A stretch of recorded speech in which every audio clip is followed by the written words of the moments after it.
आज हमारे राम आ गए हैं। प्रभु श्री राम अपने भव्य धाम में विराजमान हो गए हैं। मोदी विरोधियों की बोली बंद है। अभी से 2024 के चुनाव का हिसाब किताब लगा रहे हैं। उत्तर से दक्षिण और पूरब से पश्चिम राम लहर चल रही है और वो राम लहर हर घर में दिखाई पड़ रही है। सनातन का सूर्य उदय हो रहा है। एक धर्माचार्य ने सही कहा, वही धर्माचार्य जिन्होंने ये कहा था कि राम मंदिर बनेगा और उनके जीवन काल में ही बनेगा। राम मंदिर बन भी गया और उनके जीवन काल में ही बना है। वही धर्माचार्य आज अयोध्या में थे और उन्होंने मोदी को लेकर एक नई भविष्यवाणी की और कहा कि प्रधानमंत्री नरेंद्र मोदी को राम काज का इनाम मिलेगा और 350 सीटें प्रधानमंत्री नरेंद्र मोदी आने वाले चुनावों में हासिल कर लेंगे। तो क्या ये भविष्यवाणी एक बार फिर से सच होगी? क्या है 350 से ज्यादा सीटों का कैलकुलेशन? आइए आपको समझाते हैं इस रिपोर्ट में।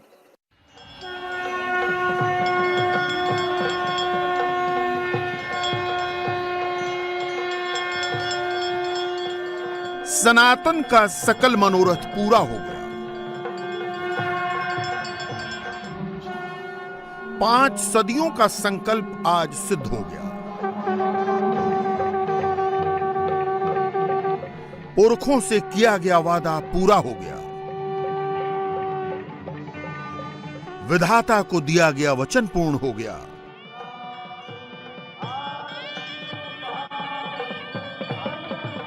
राम जन्मभूमि की मिट्टी हाथ में लेकर राम भक्तों ने जो सौगंध उठाई थी, वो सौगंध पूरी हो गई।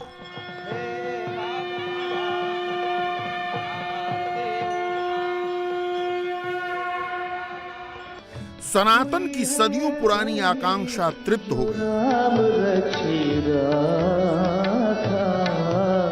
आज हर्ष का दिन है, विहर्ष का दिन है, अभिनंदन का दिन है। आज अर्चन का दिन है, तर्पण का दिन है। आज श्री राम के आगे संपूर्ण समर्पण का दिन है। सदियों की प्रतीक्षा के बाद हमारे राम आ गए हैं। हमारे रामलला अब टेंट में नहीं रहेंगे।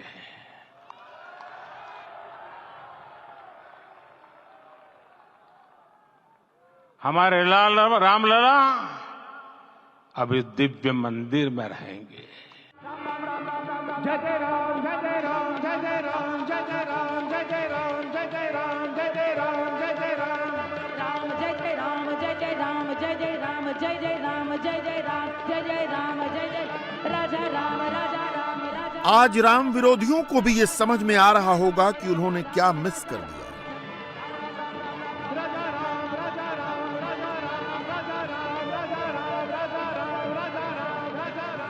श्री राम मंदिर में रामलला प्राण प्रतिष्ठा अनुष्ठान का साक्षी न बनने की गलती तो बहुत छोटी है।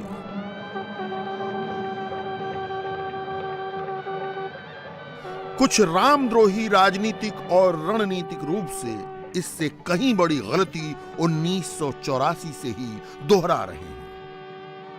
1984 से 2024 इन 40 वर्षों में कांग्रेस के पास लंबा मौका था। 1984 से 1989 तक राजीव गांधी को 5 साल मिले थे। 1991 से 1996 तक नरसिम्हा राव को भी 5 साल मिले। 2004 से लेकर 2014 के बीच कांग्रेस को एक साथ 10 साल का कालखंड मिला, लेकिन कांग्रेस ने चूक कर दी। नंबर पूरे थे। 414 सांसदों का बहुमत राजीव गांधी के पास था, मगर हिंदुस्तान के लिए, सनातन के लिए राम क्या हैं, इसे समझने के लिए कांग्रेस ने बहुत देर कर दी, भूल कर दी। नरेंद्र मोदी ने कांग्रेस जैसी कोई चूक नहीं की। आने वाला समय अब सफलता का है। आने वाला समय अब सिद्धि का है। ये भव्य राम मंदिर साक्षी बनेगा भारत के उत्कर्ष का, भारत के उदय का। ये भव्य राम मंदिर साक्षी बनेगा भव्य भारत के अभ्युदय का, विकसित भारत का। अयोध्या में प्राण प्रतिष्ठा के बाद जम्मू कश्मीर के रघुनाथ मंदिर से लेकर धनुषकोडी के कोदंड राम स्वामी मंदिर तक राम नाम की जो लहर उठी है, उसमें नरेंद्र मोदी की हर आकांक्षा पूरी होती दिख रही है।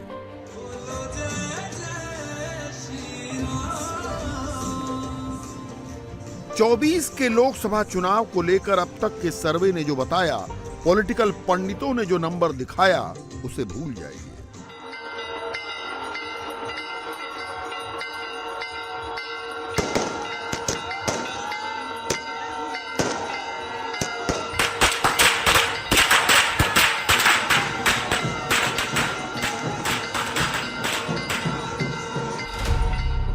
नरेंद्र मोदी को 300 सीटें, 325 सीटें, 350 सीटें मिलने का प्रेडिक्शन पीछे छूट गया। राम लहर में मोदी 400 सीट से भी आगे जा रहे हैं। राम वोट जागृत हो गया है। इस राम लहर में सर्वे बेमानी है, प्रेडिक्शंस बेमानी है। यहां से आगे सिर्फ राम सच है।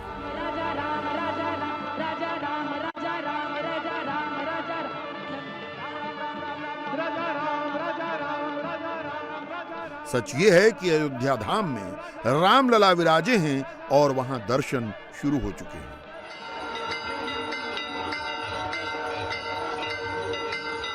हिंदुस्तान कभी यह भूल नहीं सकता कि जिस स्वप्न को देखते देखते पीढ़ियां गुजर गईं, जिस दिन के इंतजार में और धर्म की रक्षा करते हुए सदियां बीत गईं, उस स्वप्न को नरेंद्र मोदी ने सच किया है।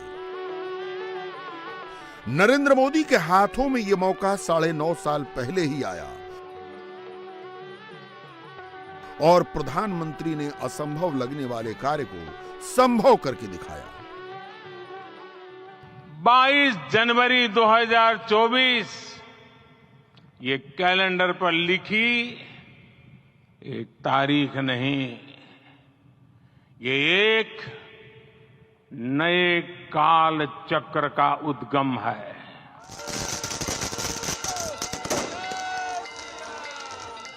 सौ करोड़ से ज्यादा हिंदुओं ने पक्का कर लिया है, राम मंदिर वहीं बना है जहां बनाने की सौगंध उठाई गई थी। 125 परंपराओं के संत महात्मा, 13 अखाड़ों के साधु सन्यासी और 6 दर्शनों के धर्माचार्य रामलला के दर्शन करके कृतार्थ हो चुके हैं। रामलला को देखकर हर हिंदू धन्य है। रामलला की मोहक छवि के आगे बाकी सब कुछ व्यर्थ है। राम वेव क्या होती है, ये देखना हो तो सड़कों और गलियों में निकलकर देख लीजिए, बाजारों में घूमकर देख लीजिए। घर पर राम ध्वजा बांधने वाले हर सनातनी ने बता दिया है कि वो किस साइड में खड़ा है।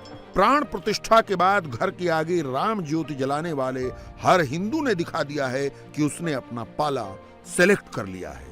यह समझ लीजिए कि 22 जनवरी को ही 24 का फैसला हो चुका है। राम की जय, नरेंद्र मोदी तय। मैं आज प्रभु श्री राम से क्षमा याचना भी करता हूं। हमारे पुरुषार्थ, हमारे त्याग, तपस्या में कुछ तो कमी रह गई होगी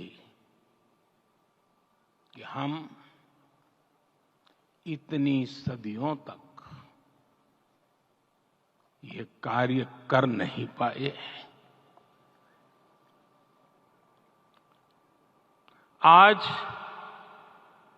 वो कमी पूरी हुई है।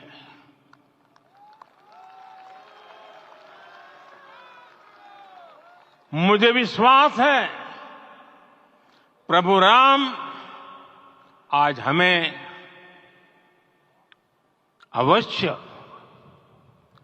क्षमा करेंगे। धर्मो रक्षति रक्षितः, अर्थात जो धर्म की रक्षा करता है, धर्म उसकी रक्षा करता है। नरेंद्र मोदी ने धर्म की रक्षा की। मोदी धर्म ध्वजा को ऊपर ले गए, अब धर्म मोदी को ऊपर ले जाएगा। राम आने वाले थे, राम आ गए। सवाल है कि वोट कहां से आएंगे।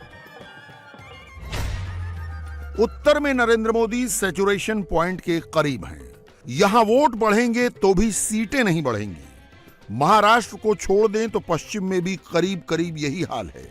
मध्य भारत पहले से भगवा रंग में रंगा हुआ है। बचा पूरब और दक्षिण, जहां के बारे में सियासी पंडित कहते हैं कि वहां बीजेपी कमजोर है। मोदी ने क्या सोचा है? वोट कहां से आएंगे? मोदी कहां से लाएंगे? इसे समझना हो तो नरेंद्र मोदी की राम यात्रा को समझिए। पिछले 11 दिनों में मोदी ने रामायण से जुड़े 4 राज्यों के 7 प्रसिद्ध मंदिरों में दर्शन पूजन किए। 11 दिन के विशेष अनुष्ठान में नरेंद्र मोदी ने अपनी राम यात्रा नासिक के पंचवटी धाम से शुरू की। प्रधानमंत्री ने केरल के गुरुवायूर मंदिर और त्रिप्रयार के प्रसिद्ध रामास्वामी मंदिर में दर्शन किए।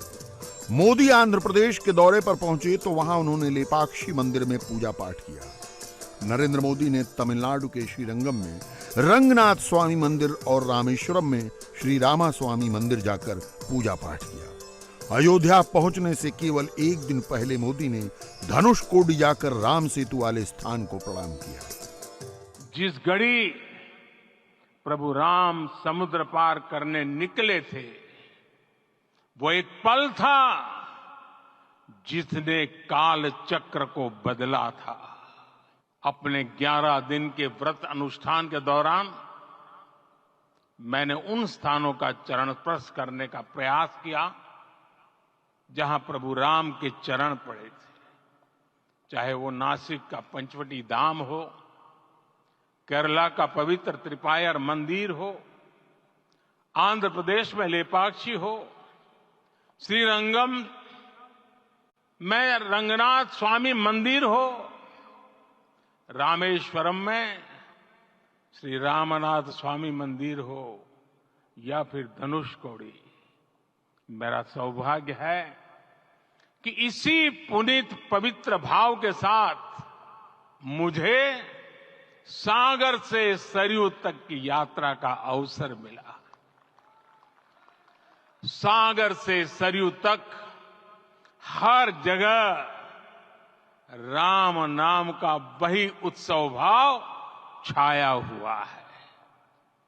प्रभु राम तो भारत की आत्मा के कण कण से जुड़े हुए हैं। राम भारतवासियों के अंतर मन में विराजे हुए हैं। हम भारत में कहीं भी किसी की अंतरात्मा को छुएंगे तो इस एकत्व की अनुभूति होगी, और यही भाव सब जगह मिलेगा। इससे उत्कृष्ट, इससे अधिक देश को समायोजित करने वाला सूत्र और क्या हो सकता है। चुनावी वर्ष में कोई भी दूसरा प्रधानमंत्री होता तो सबसे पहले अपने गढ़ को संभालता। उत्तर, पश्चिम और मध्य भारत में अपनी मजबूत स्थिति को और मजबूत करता, फिर नए क्षेत्र को जीतने के लिए निकलता। नरेंद्र मोदी ने उल्टा काम किया। राम का नाम लेकर वो युद्ध क्षेत्र में कूद गए। महाराष्ट्र में नरेंद्र मोदी की पार्टी के सामने 3 दलों की युति खड़ी है। मोदी सबसे पहले वहीं के पंचवटी पहुंचे। केरल में बीजेपी का कोई जनप्रतिनिधि ढूंढने से भी नहीं मिलता। मोदी ने वहां 2 मंदिरों में दर्शन किए। आंध्र प्रदेश में भी बीजेपी 0 से आगे नहीं बढ़ पाई। न कोई सांसद है, न कोई विधायक है। मोदी ने वहां वो स्थान चुना जहां पक्षीराज जटायु ने सीता जी को बचाने में अपने प्राण त्याग दिए थे। तमिलनाडु से बीजेपी का एकमात्र सांसद 2014 में चुना गया था। 24 में अभी बीजेपी वहां भी 0 है। मोदी ने तमिलनाडु में 3 राम मंदिरों में दर्शन किए। मोदी राम भरोसे हैं। सच में वो राम के ही सहारे हैं। राम ही तो हैं जिनके नाम से क्या केरल और क्या तमिलनाडु, हर जगह भगवा छाया हुआ है। तमिलनाडु की सरकार ने प्राण प्रतिष्ठा के दिन छुट्टी नहीं दी। प्राण प्रतिष्ठा का लाइव टेलीकास्ट रोक दिया। इससे नरेंद्र मोदी को घाटा होने की जगह फायदा हुआ। राम के प्रभाव से परिवर्तन कैसे होता है ये ज्योतिष पीठ के शंकराचार्य स्वामी अविमुक्तेश्वरानंद को देखकर समझिए, कल तक कांग्रेस और लेफ्ट के पोस्टर बॉय बन रहे अविमुक्तेश्वरानंद की भी बोली बदल गई। स्वामी अविमुक्तेश्वरानंद को कहना पड़ा कि हिंदू सेंटिमेंट नरेंद्र मोदी के साथ है और वो खुद भी मोदी के प्रशंसक हैं। सच बात यह है कि नरेंद्र मोदी के आने से, उनके प्रधानमंत्री बनने से हिंदुओं का स्वाभिमान जागा है। और हिंदुओं का जो स्वाभिमान जागा है, ये कोई छोटी बात नहीं है। हम तो, सच बात यह है, हमने सार्वजनिक रूप से कई बार ये बात कही है कि हम एंटी मोदी नहीं हैं, बल्कि मोदी के प्रशंसक हैं। और इसलिए प्रशंसक हैं क्योंकि इतना हिम्मती और हिंदुओं के पक्ष में दृढ़ता के साथ खड़ा रहने वाला कौन सा दूसरा प्रधानमंत्री अभी तक आजाद भारत में हुआ है, बताओ ना। अच्छे अच्छे प्रधानमंत्री हो गए, हम किसी की आलोचना नहीं कर रहे हैं, उन सब की अपनी अपनी विशेषताएं थी, लेकिन हिंदू भावना को समर्थन देने वाला, हिंदू स्वाभिमान को, हिंदू के आत्मबल को बढ़ाने वाला, ये तो पहला ही प्रधानमंत्री है ना। अयोध्या के श्री राम मंदिर से नरेंद्र मोदी ने सबको संबोधित किया, राम भक्तों को भी, राम द्रोहियों को भी। उन्होंने राम की सौगंध दिलाई, राम का अर्थ समझाया। राम मंदिर से नरेंद्र मोदी के इस राष्ट्रीय संबोधन को विरोधियों ने भी कान लगाकर सुना। वो भी एक समय था जब कुछ लोग कहते थे कि राम मंदिर बना तो आग लग जाएगी। ऐसे लोग भारत के सामाजिक भाव की पवित्रता को नहीं जान पाए। रामलला के इस मंदिर का निर्माण भारतीय समाज के शांति, धैर्य, आपसी सद्भाव और समन्वय का भी प्रतीक है। हम देख रहे हैं ये निर्माण किसी आग को नहीं, बल्कि ऊर्जा को जन्म दे रहा है। राम मंदिर समाज के हर वर्ग को एक उज्जवल भविष्य के पथ पर बढ़ने की प्रेरणा लेकर आया है। मैं आज उन लोगों से आह्वान करूंगा, आइए आप महसूस कीजिए, अपनी सोच पर पुनर्विचार कीजिए। राम आग नहीं है, राम ऊर्जा है। राम विवाद नहीं, राम समाधान है। प्रधानमंत्री के शब्दों पर गौर कीजिए। राम आग नहीं है, राम ऊर्जा है। राम विवाद नहीं, राम समाधान है। नरेंद्र मोदी के जीवन का सबसे बड़ा लक्ष्य पूरा हो गया तो मोदी ने शत्रुओं को भी मित्रता का आमंत्रण दे दिया। पुरानी बातें भूलकर मोदी ने नई शुरुआत करने का आह्वान कर दिया। मोदी से दुश्मनी रखने वाले क्या मोदी की बात मानेंगे? 22 जनवरी की तारीख और ऐतिहासिक हो जाती अगर विपक्ष के तमाम नेता भी अयोध्या आते। राहुल गांधी को तो खैर अयोध्या आने का न्योता ही नहीं मिला। सोनिया गांधी को बुलाया गया मगर वो नहीं आए। मल्लिकार्जुन खड़गे को निमंत्रण मिला, वो भी नहीं आए। अखिलेश यादव ने बाद में आऊंगा ऐसा कहकर टाल दिया। लालू और नीतीश ने तीर्थ क्षेत्र का निमंत्रण ठुकरा दिया। ममता बनर्जी अयोध्या को मोदी का शो कहकर नहीं आई। मोदी विरोधियों के मंदिर विरोध को पूरे हिंदुस्तान ने देखा। आज से 100 साल बाद भी अगर कोई 22 जनवरी 2024 का एल्बम उठाकर देखेगा तो उसमें मोदी के सियासी विरोधियों को नदारद पाएगा। मोदी का विरोध करते करते मोदी के शत्रु इस हद तक चले गए कि वो राम विरोध का निहितार्थ भी नहीं समझ पाए। पिछले 40 साल से विरोधी जो गलती कर रहे हैं वही गलती दोहरा दी।